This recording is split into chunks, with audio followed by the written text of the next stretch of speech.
Բարեկո պարոն Խզմալյան, շնորհակալություն հրավերն ընդունելու համար։ Շնորհակալություն հրավերի համար։ Միասին փորձել ենք ամփոփել անցնող շաբաթվա կարևոր եւ ուշագրավ իրադարձությունները եւ սկսենք ամենասկզբից, երբ շաբաթվա սկզբին Ադրբեջանը կրակեց Խնածախի հատվածում Սյունիքի մարզում վնասվեցին բնակելի տներ եւ միաժամանակ մենք գնում ենք դեպի խաղաղության բոլոր 17 կետերը համաձայնեցված է, բայց Ադրբեջանը պահանջում է ոչ միայն կրակում, այլ նաև պահանջում է, որպեսզի սահմանադրությունը շատ արագ փոխվի, Մինսկի խումբը լուծարվի եւ այսպես շարունակ։ Երբ որ համադրում ենք փաստերը, ինչ ենք ստանում, որտեղ ենք մենք, ինչ ենք անում մենք։ Կարծում եմ մենք պետք է հիշենք եւ ոչ մի բան չմոռանանք, որ հայ-ադրբեջանական հակամարտությունը իրականում արտացոլում է շատ ավելի մեծ հակամարտության մի մասը, եւ հատկապես հիմա Ադրբեջանի կրակոցները արտացոլում են եւ արձագանքում են այն աշխարհաքաղաքական փոփոխություններին եւ զարգացումները, որոնք մեր դեպքում կապված են Իրանի գլխին կախված տանկի եւ այն, որ պարբերաբար Միացյալ Նահանգները սպառնում են պատերազմով Իրանին, հայտնի պատճառներով, որտեղ միջուկային ծրագրի զարգացման վերջնագրեր են դրվում եւ ինչպես կասեին, հիմա առիթավորվում է Ադրբեջանը այն պահին, երբ որ զգում է, որ Միացյալ Նահանգները կարող են Իսրայելի կամ այլ խաղացողների միջոցով գրոհել Իրանին, որովհետև ամենայն հավանականությամբ Ադրբեջանի եւ Ռուսաստանի մշտական նպատակը Սյունիքի ճեղքումը, այսպես կոչված Զանգեզուրի միջանցքը, կարող է իրականացվել այն դեպքում, երբ որ մեկուսացվում է եւ հարված է հասցվում Իրանին այդ ծխավարակույրի ներքո միայն այս պահին Ադրբեջանը եւ Ռուսաստանը կհանդգնեն ճեղքել Սյունիքը եւ իրականացնել 20 թվականի պատերազմի գլխավոր նպատակը։ Ահա ինչու մեր իրավիճակը կապված է սերտորեն Իրանի հետ ընդհանրապես տարածաշրջանի եւ հետեւաբար հենց այստեղ է որ մեր անվտանգությունը չի կարող խարսխվել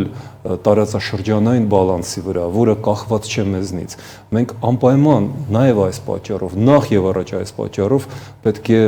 ունենանք հզոր դաշնակիցներ եւ այս պահին միակ հնարավորությունը դա Եվրամիության անդամակցումն է, ահա ինչու նույն այս օրերին, ինչի մասին դուք խոսում եք, կարևորագույն զարգացումներից մեկը կամ ամենակարևորը մեզ համար դա օրենքի ընդունումն էր Հայաստանի Եվրամիության անդամակցության գործընթացի սկիզբը, այն որ նախագահը դա վավերացրեց եւ Եվրամիությունը նկատեց, գնահատեց դա եւ սկսվում է այդ։ Սա է անվտանգության մեզ համար եթե ոչ միակ, ապա լավագույն երաշխիքը։ Եվրամիությանը դեռ կանդրադառնանք, բայց շարունակելով Ադրբեջանի կրակոցները եւ նաեւ նշեցիք Իրանի թեման, այստեղ նաեւ հատկանշական է, երբ երեք փաստացիորեն Միացյալ Նահանգների նախագահ Դոնալդ Թրամփը թիվ 1 գերտերության թիվ 1 ղեկավարը նշեց, որ անհամբեր սպասում է Հայաստանի Ադրբեջանի միջև խաղաղության համաձայնագրի ստորագրմանը։ Էրիկ Ջեյքոբսն է ասել այս մասին։ Այս մասով ինչ կարող եք ասել, այսինքն Միացյալ Նահանգները շահագրգռված է, որ Կովկասում հակամարտությունը ավարտվի, լուծվի, բայց Ադրբեջանը կարծես տուրք է տալիս եւ շարունակում է կրակել։ Խնդիրն այն է, որ Միացյալ Նահանգները զբաղված են փաստորեն տնտեսական պատերազմով, որը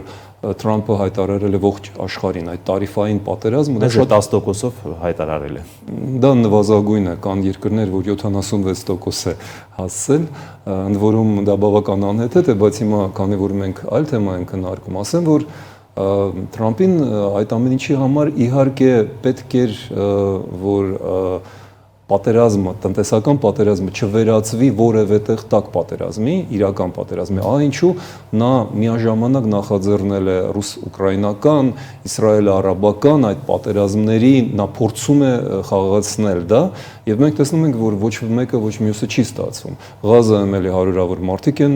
զոհվում, ռուս-ուկրաինական ռազմաճակատում օրեկան մինչև 1000 մարդ է զոհվում։ Այո, ահա ինչու Ադրբեջանը հանդգնում է նույն այս տրամաբանության, չէ՞ որ հենց Իսրայելը եւ Ռուսաստանն է Բաքվի հիմնական այս պահները, ասենք մոդերատորները, եթե ոչ հովանավորները, հատկապես Մոսկվան, այնչու նա զգուշորեն է առայժմ միայն կրակոցներով հերակա, բայց փորձում է մնալ նույն հունի մեջ եւ եթե գոնե որևէ տեղ Թրամփին հաջողվեր հասնել խաղաղությանը, մեզ մոտ այդ գործընթացը կգնա շատ արագ, եւ տեսեք ով է խոսում խաղաղության մասին, դա Մարկ Ռուբիոն չէ այս պահին, դա ընդհանրապես էներգետիկայի այո, հարցերով տեղական։ Իսկ ինչու էներգետիկայի եւ ինչու Բաքվից, որովհետեւ Միացյալ Նահանգների համար Բաքուն դա նախ եւ առաջ էներգետիկ ռեսուրսների ինչ որ մի աղբյուր է, ահա ինչու դա դեռ չի հասնում բարձր մակարդակի եւ Ալիևը դեռևս փորձում է խաղալ կրակի հետ։ Տեսեք, նաև շատ կարևոր հանդիպում տեղի ունեցավ Գերմանիայի Դաշնային Հանրապետության նախագահ Ֆրանկ Վալտեր Շտայնմայերը Հայաստանում էր, որից հետո անմիջապես գնաց Ադրբեջան։ Այստեղ նա երբ եկավ, հանդիպեցին, նախ ինչպես է գնահատում հանդիպումը, իսկապես արդյունավետ կարևոր էր, եւ այնտեղ դեսպանը իր Twitter-յան X-ի էջում Արցախի դրոշը հրապարակեց, որից հետո ներողություն խնդրեց Ադրբեջանի վայնասունից հետո գնացին Բաքու եւ այնտեղ նշեցին, որ այո, Ղարաբաղը միշտ եղել է Ադրբեջան եւ այսպես շարունակ։ Ինչու է ստացվում այնպես, որ գալիս են այստեղ այլ բան են ասում, գնում են այնտեղ այլ բան են ասում։ Գուցե դա մեր արտաքին քաղաքականության թերացումն է ինչ որտեղ։ Հենց դա է։ Եթե Հայաստանի դիրքորոշումը Արցախի հարցում մնար նույնը, այսինքն մարդու իրավունքների, ազգի իրավունքների ինքնորոշման պաշտպանությունը, եթե խոսք չգնար հայտեր հետ վերցնելու մասին, եթե արցախցիների շարժումը այստեղ ղեկավարվեր կառավարական մակարդակով, եթե այդ ամենը գաղափարախոսություն ունենար, եթե մարդիկ եւ դրսում եւ ներսում չզգային Փաշինյանի կառավարության պատրաստակամությունը ջրել, փակել Արցախյան էջը, ապա Շտայնմայերը տուրք չէր տա Բաքվի վայնասունին, որովհետև նա կունենար հակակշիռ Երևանից, բայց քանի որ Երևանը լռում է, իսկ խոսում է միայն Բաքուն, Բեռլինը տվյալ դեպքում խաղաղություն է ուզում, եւ եթե կրկնում եմ, մի կողմից չկա այդ ճնշումը եւ դիրքորոշումը, իսկ մյուս կողմից ճնշումը կա, հետեւաբար հավասարակշռությունը գնում է ոչ մեր օգտին։ Ահա ինչու Շտայնմայերը իհարկե պատահական չէր Արցախյան դրոշը դրել, որովհետեւ նրանք դիտում են այս ամենը Այսինքն նրանք մեսիջը տալիս են եւ մենք այստեղ ոչինչ բան չենք անում։ Մենք ոչ մի բան չենք անում, մենք չարձագանքեցինք դրան եւ սա ողբերգություն է իհարկե եւ մեծ սխալ է, որը մենք դեռևս պետք է շտկենք։ Իսկ ինչպես պետք է շտկվի այդ սխալը։ Սա արդեն մեծագույն հարց է։ Փաստորեն ես այստեղ ստիպված եմ անցնել Գյումրիի թեմային, որովհետեւ դա կապված է։ Շատ կարճ կանդրադառնանք։ Դա կապված է նրանով, որ մենք տեսնում ենք, որ ընտրությունները եւ ոչ առաջին անգամ եւ նույն օրը Փարաքարի ընտրությունները եւ Երևանի քաղաքապետարանի ընտրությունները ցույց են տալիս, որ ժողովուրդը ինչպես եւ իմիջիալից ողջ աշխարհում այլևս չի վստահում գործող իշխանություններին։ 20 թվականից ողջ աշխարհում Ամերիկայից մինչև Եվրոպա ու մինչև Հայաստան սկսվել է այս մեծագույն շարժումը, դա քաղաքացիների ըմբոստությունն է գործող իշխանությունների դեմ։ Վստահություն չկա, ինչպես շատ նրբորեն եւ ճիշտ իմ կարծիքով նկատեց վերջերս մեր գործընկեր Միքայել Զոլյանը, ԿՊ-ն, եթե խոսենք մեր իշխանության մասին, դադարեց լինել փոքր մարդու քաղաքացու կուսակցություն եւ դարձավ պետական ապարատի խոշոր օլիգարխներին սպասարկող ինչ որ մի կառույց եւ ժողովուրդը դա զգաց անվստահությունը հիմնված է նաեւ դրա վրա ահա ինչու ոչ Արցախի հարցում ոչ ժողովրդավարության հարցում ոչ Եվրոմիությանը անդամակցելու հարցում լայն զանգվածները այլևս չեն վստահում գործող իշխանություններին եւ նրանց ինչպես Եվրադաշինքին ում համարում են այս դաշտում խաղացող Տեսեք, Եվրադաշինքից խոսեցիք, նաև կցանկանայի հասկանալ ինչ իրավիճակում է այսօր այդ գործընթացները, որ Հայաստանը պետք է գնա Եվրոմիություն, Եվրոպա։ Ինչ փուլում է, հասարակության հետ աշխատանքը ինչպես է ընթանում, քաղաքացիական հասարակությունը ինչ դիրքորոշում է ձևավորում, որովհետև երբ որ խոսում են եվրոպական արժեքներից, բայց գնում են խորհրդային արժեքներին են ընտրում, հա, այդ ընտրությունները նաև դրա ցուցիչներ։ Մտավախություն չկա, որ այս գործընթացը կտապալվի ինչ որ փուլում։ Մտավախություն իհարկե կա եւ մենք ընդունում ենք մեր մեղքի բաժինը, մենք բավականաչափ համոզիչ ըստ երևույթի չենք, բայց մենք ձևավորել ենք դաշինքը ընդհանրապես աշնան ամռան ամիսներին, դեռ կես տարի չի անցել եւ մենք դեռ ժամանակ, թե ժամանակը շատ քիչ է, պետք է օգտագործենք այդ ժամանակը ավելի հասկանալի եւ համոզիչ լինելու, բայց խնդիրն այն է եւ մենք դա հասկանում ենք, որ Հայաստանը չունի այլ ընտրանք, բացի Եվրամիությունից, չէ՞ որ մենք սկսեցինք անվտանգային հարցերից։ Հայաստանը այն եզակի երկրներից է, որ միանում է Եվրոպային նախ եւ առաջ, ոչ թե տնտեսական կամ գաղափարախոսական, քաղաքակրթական, այլ նախ եւ առաջ անվտանգային հարցերով մտահոգված։ Մենք տեսնում ենք, որ անվտանգությունը երկրի Եվրամիությունում է։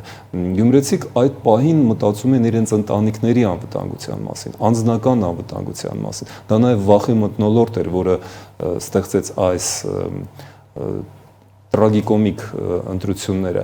բայց մենք այսպես գիտեք ընտանիքներ պահելով պետություն ենք կորցնում։ Դա պատահեց Արցախում։ Գյումրին ինչ որտեղ կրկնեց Արցախի զարգացումները, այո, երբ որ մարդիկ ունեին ընտրություն, գնալ դեպի Եվրոպա, գնալ այն բանակցություններին, որտեղ իրենց կանչում էին եւ կանչում էին Փարիզ, կանչում էին Վաշինգտոն եւ ինչ էին իրենք այնտեղ ասում։ Արտգործնախարարը, գործող ղեկավարները եվրոպական եւ ամերիկյան հարթակներում ասում են, մեզ դա պետք չէ, մեզ պետք է որ դուք ճանաչեք ռուսներին միջազգային խաղաղապահներ, ինչը բացառվում էր ուկրաինական պատերազմի պայմաններում եւ փաստորեն ստացվեց, որ Արցախը ընկավ այդ ծուղակի մեջ եւ հիմա Գյումրին չմտածելով այդ մասին, չփորձելով համեմատել իրավիճակները, ընկնում են նույն ծուղակը, փաստորեն նրանք մտնում են 102-րդ բազա եւ նրա քաղաքական սպասավորների, այդ թվում նաեւ տեսեք 9 հավակնորդներից, տեխնացուներից 7-ը խաղում էին այս դաշտում, պրոռուսական դաշտում եւ գյումրեցիք փաստորեն ընտանիք պահելով կրկին քաղաքը հանձնեցին ռուսական ուժերին, որոնք արդեն նույն գյումրեցիներին, հիշենք, արդեն պատերազմից հետո ամենամեծ խումբը, որը գերեվարվեց, դա հենց գյումրեցիներ էին, բայց մարդիկ չտեսան այդ զուգահեռները։ Մենք շատ քիչ ժամանակ ունենք բացատրելու դա, համոզելու, որ այլընտրանքը մեկն է, միշտ այլընտրանքը մեկն է լինում։ Եվ այդ այլընտրանքն է մեզ համար Եվրամիությունը, այդպես որ մենք դասեր պետք է քաղենք այս դարադասից, այդ իրադարձությունից։ Պարոն Խզմալյան, եւ վերջին հարցը փորձենք շատ համապարփակ իմի բերել ամբողջ այսօրվա մեր զրույցը։ Այդուհանդերձ գնում ենք խաղաղության։ Մեր հասարակությունները արդյոք պատրաստ են խաղաղ համակեցությամբ ապրել միմյանց հետ, թե սա ուղղակի հաստատուղթ է, որը ինչ որ ձևով փորձելու է կարճաժամկետ կամ երկարաժամկետ հեռանկարում ուղղակի միմյանց չկրակելու համար։ Ինչ է սա եւ կգնանք արդյոք իսկապես խաղաղություն կլինի իրական խաղաղություն գետնի վրա, թե սա ինչ որ անհասկանալի իրավիճակ է, որի փակուղու մեջ ենք հայտնվում։ Երբեք խաղաղության պայմանագիրը խաղաղություն չի բերում, հակառակ խաղաղությունն է ստեղծում խաղաղության պայմանագրեր։ Երբեմն խաղաղություն կա, իսկ պայմանագիր չկա, ինչպես Ռուսաստանի եւ Ճապոնիայի միջև 1945 թվականից։ Իրենք փաստորեն դեռևս պատերազմի վիճակում են ֆորմալ ձևով։ Այսինքն խաղաղությունը հնարավոր է, երբ որ երկու կողմերն էլ ունեն բավականաչափ ուժ, ներուժ նախ եւ առաջ, որպեսզի պատերազմը չսկսվի։ Պատերազմը սկսվում է, երբ որ կողմերից մեկը համարում է իրեն ի վիճակի հարձակվելու։ Մեզ համար այդ անվտանգությունը, ու մենք կրկին շրջանը վերադառնում ենք շրջանս յուր, մեզ համար հիմա Ռուսաստանի այդ ռուս-թուրքական դաշինքի ակնհայտ դառնալուց հետո չկա ուրիշ ելք, քան միանալ այն դաշինքին, ռազմաքաղաքական դաշինքին, որը հիմա մեր աչքի առաջ ստեղծվում է Եվրոպայում։ Դա արդեն անգամ ՆԱՏՕ էլ չէ, դա Եվրոնատո է, որի մեջ 3 երկրներն են գլխավոր դերը խաղում՝ Գերմանիան, Ֆրանսիան եւ Լեհաստանը, իրենք դա կոչվեցին բացարձակապես վերջերս Վայմարյան եռյակ, եւ այստեղ Հայաստանը իր բանակով, իր ներուժով, իր քաղաքական դիրքով եւ աշխարհակաղակական, նաեւ աշխարհագրական դիրքով Իրանի հետ հարևան լինելով անհրաժեշտ է Եվրոպային։ Ահա ինչի մասին է խոսում, ինչի մասին էր խոսել Գերմանիայի նախագահ Շտայնմայերը Երևանում, ասելով, որ Եվրոպան սպասում է ձեզ եւ Գերմանիան աջակցելու է ձեր եվրոանդամակցությանը։ Շնորհակալ եմ մեր հրավերն ընդունելու համար։ Շնորհակալություն։